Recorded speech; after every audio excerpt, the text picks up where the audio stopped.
I'm the artist who painted Unafraid and Unashamed, and I want to share with you my story, my immigration story. You know, Donald Trump is right about immigration, and my story, my personal experience with immigration, I think is a corroboration of his ideas and his plans to do what needs to be done in this country with the immigration problem. Obviously starting with a wall and then dealing with illegal aliens in this country. I was born in England, raised in southern Spain, sunny southern Spain, and in 1996, it's nearly 20 years ago, a lot of things were going on in my life. There's many facets to my story. I've been on an incredible journey of divine destiny, but I want to focus specifically on the aspects of immigration without digressing to too many other interesting parts. They'll have to be shared at another time because it's fascinating. The story, you know, I thank God because it really is. It's a story of destiny and about how one's footsteps are actually ordained and orchestrated by the great architect of destiny himself. But anyway, I came to the United States in 1996, February of 1996, and I came as a British citizen on a 3-month visitor's visa. My intention was to stay, and my intention was originally to actually go to California, where I had a friend I was going to stay with, and work for 6 months and make, you know, a couple of $1,000s, save it up, go to Mexico, and buy a donkey and cart and fill it with New Testaments and go and preach the gospel in South America. You know, I was raised in Spain. I lived there for 20, I think in total it's about 28 years. I'm fluent in Spanish. I love the South American people, and you know, knew of the, you know, obviously the plight of South America, and I wanted to go down there and share the gospel and, you know, love people and share the goodness of God, what God had done in my life, share it with many of those folks down there. My intention was to bypass the United States. That was my plan. And what's fascinating about this is that I came here, and after 3 months, you know, my status obviously had run out. I had tried everything possible to extend my status, to get an extension. You know, I could have gone out of the border somewhere and come back in, but financially it was very tight for me at the time, so that didn't happen. So I outstayed my welcome. And, you know, I began to live basically in the shadows of the immigration problem.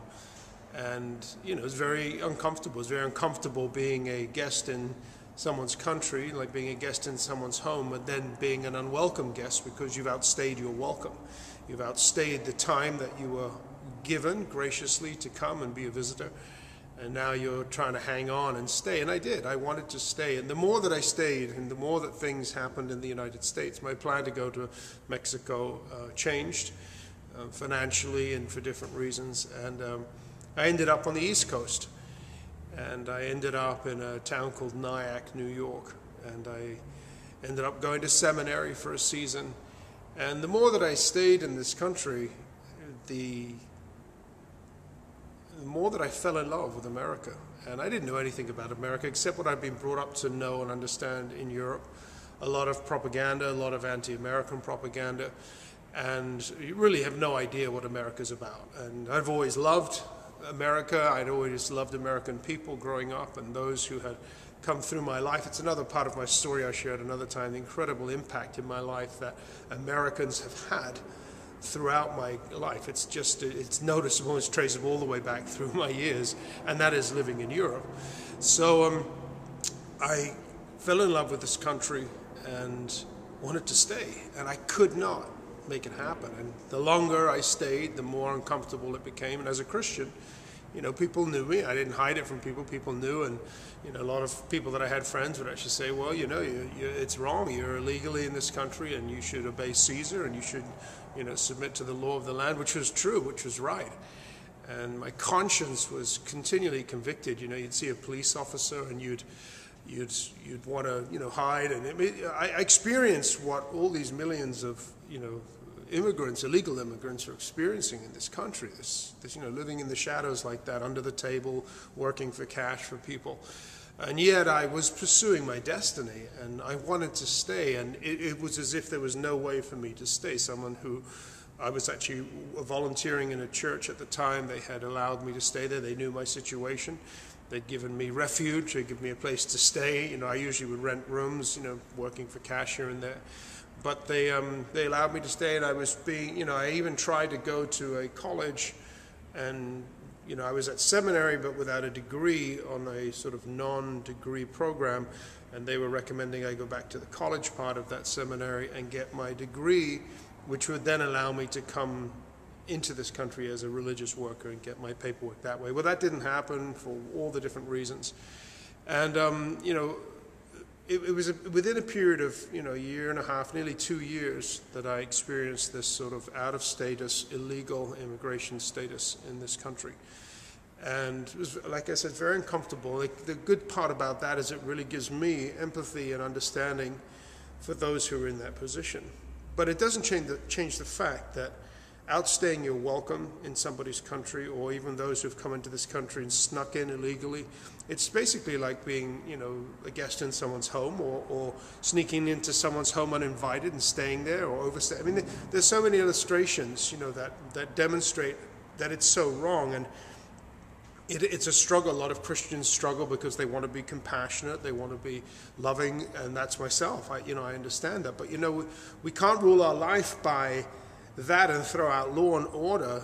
Jesus said to love our neighbor as we love ourselves. And the loving of ourselves is the part that allows you to love your neighbor as God wants you to, not to basically throw up your hands and, just love everyone and la, la, la, la, everything's great. It doesn't work like that. The loving of yourself is about doing things that's right for you and your family, and for things that are right before God. And that means order, and that means laws, and that means things that are righteous. And, in a family, it's the same way. Many of you, and I, like myself, I've had people come into my home, I've had guests come into my home that have overstayed their welcome. And, after, a week, you thought they'd be there 3-4 days, or maybe a week, and at first you'd sort of say, we'll try to help them out, and then they're 2 weeks and 3 weeks and they don't go, and they're not working, or they're eating your food, and eventually you have to say, you've got to leave, you've got to go. You don't want to say get out, but sometimes you've got to be very firm, because they won't. And it's just basic principles of common decency, common etiquette. It's wrong for people to sneak into this country. There is an attitude of entitlement that people outside the United States have, and I think more so those who live on the North American or South American continent. They think, it's our land, we live here, and we have a right to go there, we have a right to take the bread from their table. And that's wrong. There's a terrible attitude of this entitlement. And even thinking lately with the Pope's visit, and the Pope's a compassionate man, he wants to do well to people, and to come here and sort of come into someone else's house like he did as a guest, and then sort of subtly try to lecture the people, the homeowners, that you need to just accept these unwelcome guests now, and these guests who have outstayed their welcome. You need to just be nice to them, accept them, that type of thing. In my opinion, it's just wrong. Firstly, the majority of those who have come across on the southern border, the Hispanics, they're the Latins, they are Catholics. They're technically the Pope's sheep. They're technically the responsibility of the Pope. And if he's going to come here and lecture, people on taking in, his responsibility, maybe the Pope should first of all show us how to do that, and do it in the Vatican, and, take down those walls of Vatican City and take in, hundreds of thousands of refugees, and show us how to do that. Or maybe they should just liquidate some of the multi-billion-dollar assets they've got, artwork, some of the greatest artwork in the world, sell that off, make some huge money, and use that money to assist their flock that are Latin Americans, South Americans, to go back to their country and to build their country to become like the United States. When they take the United States as a model, the dirt's the same here as it is there, the water's the same, the air's the same, what is it that's different? Ultimately it's an issue of people, it's an issue of faith, it's an issue of liberty against oppression, these are the things. And then my heart goes to the place of saying, what is the source of the greatness of America? And as a Christian, as a believer in God, I know what it is. I believe totally and understand that it is the source of freedom that came from the understanding of God, and that God wants man to be free. And that's what we have in this great country. So, those are the great things about our land. But the issue of immigration remains. And so, going back to that point of my life, it all came to a head, nearly 2 years staying in the country. And I had outstayed my welcome. And it was less than 2 years, but it was, within the 2-year time frame. And I became so convicted, in my conscience. This is just wrong. Things had come to a head in my life. I'd fallen in love. I was madly in love with this woman. God had done this incredible work with this woman in my life. And it would have been very easy for me to have then married and got my citizenship that way, because even as an illegal, you can get married and then you can, get your paperwork and change your status. But as someone who was at that time heading into ministry, it was a real blemish. It was, people were saying, and people could have been thinking, and even my wife's family, you're marrying my daughter, to get citizenship, or you're marrying, and unfortunately those things had come up. And the accusations were flying, and as someone who wants to be upstanding, and someone wants to have a good testimony, what is the solution? We were going to elope, we were going to run off and get married, but what would that look like?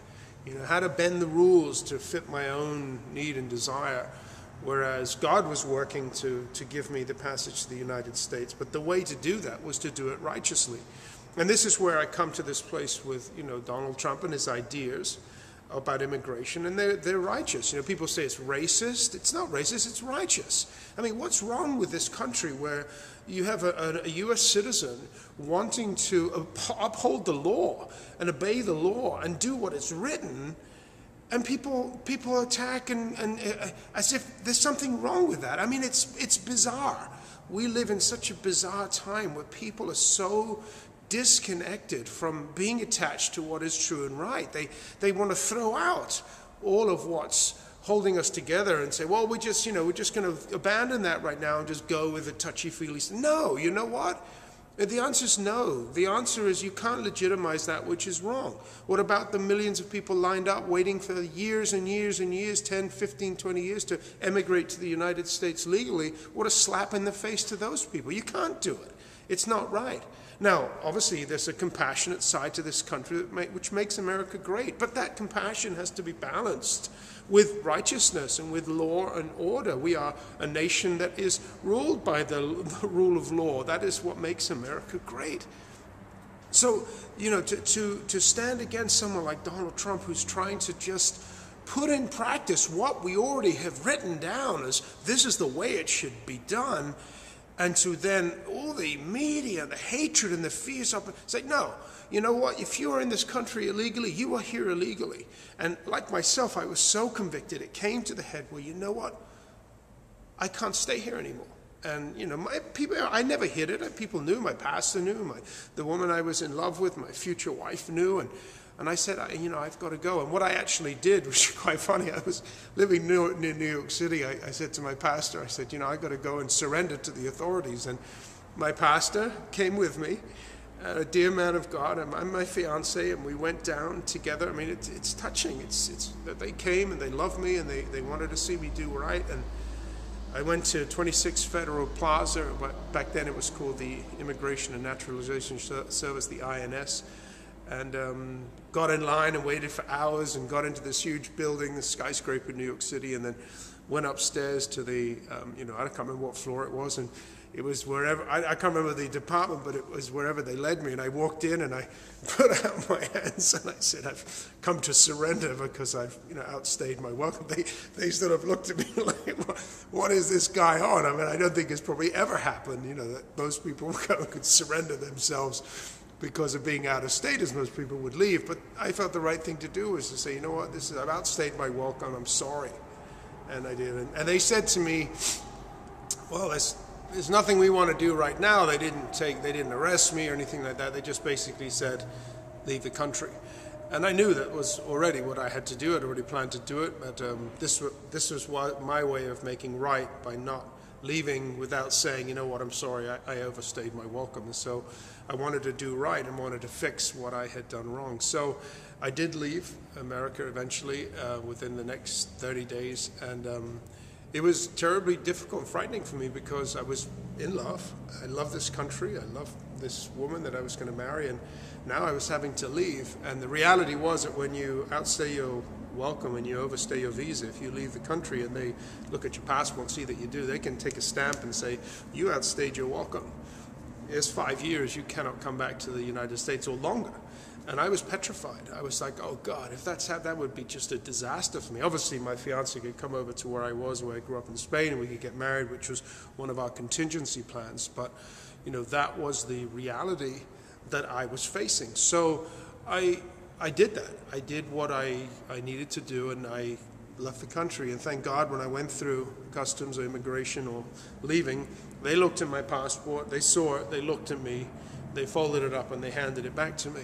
And I was like, oh, it was like, thank God that didn't happen. Well, I spent 6 months back in my home country, and it was one of the hardest seasons of my life, being separated now from the woman that I was in love with. And we were heartbroken. It was just devastating to us. I mean, thousands of dollars in phone bills, just weeping on the phone. And this is like at the pinnacle of our falling in love. It wasn't like, you know, at any beginning. It was right at the pinnacle. And the church that we were attending at the time had said that we had to wait 11 months before they would marry us, and because they wanted to see, you know, so many people would go and get married and get divorced so quickly, you know, this terrible catastrophe of marriage. They wanted to see that it was real. So we were within that period still, and 6 months passed, and my wife came to visit me to my brother's wedding in Spain, my future wife, I should say, my fiance at the time, and she brought a letter with her from some friends of mine back here in the United States, and that was, without them knowing it, it was a direction to, it was like a green light to come back to the United States. And so we celebrated. It was exciting. Obviously, I had the green light to come back. I could come back again. I could come back as a fiance. There's something called a fiance visa you can come back on, or I could come back as a British citizen on a 3-month tourist visa, which I did. And I arrived at JFK, and they said, why are you coming to the United States? And I said, oh, I'm coming to get married. And they looked at me like, well, I don't know if you can do that. And the guy had to ask his supervisor, and they said, can he do this? And he said, sure he can. He's coming here. It's legal. He's in good standing. So I celebrated. I rejoiced. And sure enough, on December the 5th, 1998, you can go actually on YouTube and see my wedding. I was married in New Jersey at Beth Israel Messianic Congregation by Rabbi Jonathan Kahn, and it's such a huge blessing in our life. My wife and I had now overcome all of these obstacles, and there's much more to this story, but this is the nutshell of the immigration part. So it took 5 years from that point onwards to become actually a legal resident, become a legal alien. It took me 5 years to get the paperwork of the card, and then 10 years after that, which was back in August of 2014, my legal alien status was ending, and you know, now it was time to apply for citizenship. And it was my great honor and privilege on September the 17th this year, 2015, it's just a few weeks ago, that I became a citizen of the United States. And you know, it's one of the greatest experiences of my life and privileges, and that's why it's so important for us, and I'm an American now, to honor what this country stands for, to honor the laws that make this country great, and the people that have fought to uphold and protect and defend those laws and and they're fair. It's not wrong. It's the immigration. To have borders and to have a wall now because we can't control it, it's not wrong, it's right. You know, the White House put a fence up around us. Why? To protect itself. And, you know, an interesting note on that is that, you know, I grew up in Spain where every house in Spain has huge walls and fences and glass on top of the walls and barbed wire. I mean, everyone, they live in this sort of cages. The houses all have steel bars. And what was amazing about this country when I came is all the houses had no walls. And the gardens, well, you know, everyone's garden just sort of melted into the neighbor's garden. And you know, it was just like this incredible. I was like, wow, what a country that can have that. Now, that's a reflection of an America that was. Today it's different because our values are crumbling and our wars have come down to where we are being overtaken. There is a, quote, invasion in that sense. And we need to now, unfortunately, put up walls to preserve what's ours, to defend what's ours. And that's because the world is a very, very unstable place in human history. Always has been. Now it's, in a sense, more so than the last 50 years. America experienced this wonderful season of prosperity and peace and stability. And we're getting frayed, terribly frayed on every side.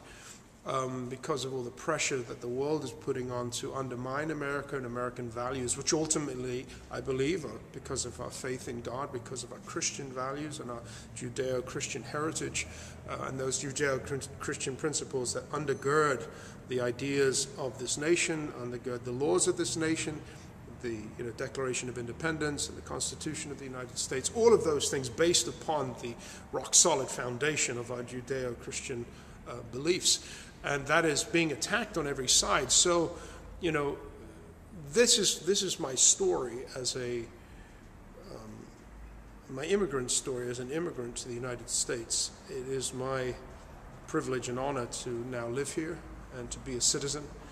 And from the day I became a citizen, it was just, I had already been painting this for some months. Sometime I think it was probably 6 weeks at the time. It all was coming together as what an incredibly significant time this is in my life. To be now making a stand to say this is so important that I share my story, because Donald Trump, with his all the stuff that people want to complain about and all, they say, well, listen, he is who he is and his personality, but at the core of it, he's a guy who just wants to get things done and do things the right way according to the way it's written in this country. It's just like, it's simple. It's not difficult. I don't think he's a complicated person. I think he's a very simple, straightforward person in that sense. Like, this is what we need to do, and this is what's right, and he's going to do it. And that's why I'm going to vote for him, obviously, and have painted this painting, having been inspired to paint it, because I believe that he is the only person who has the guts and the courage to head-on take on all of these forces that are destroying this country, and to say, no, the law already says this. He's not doing anything new.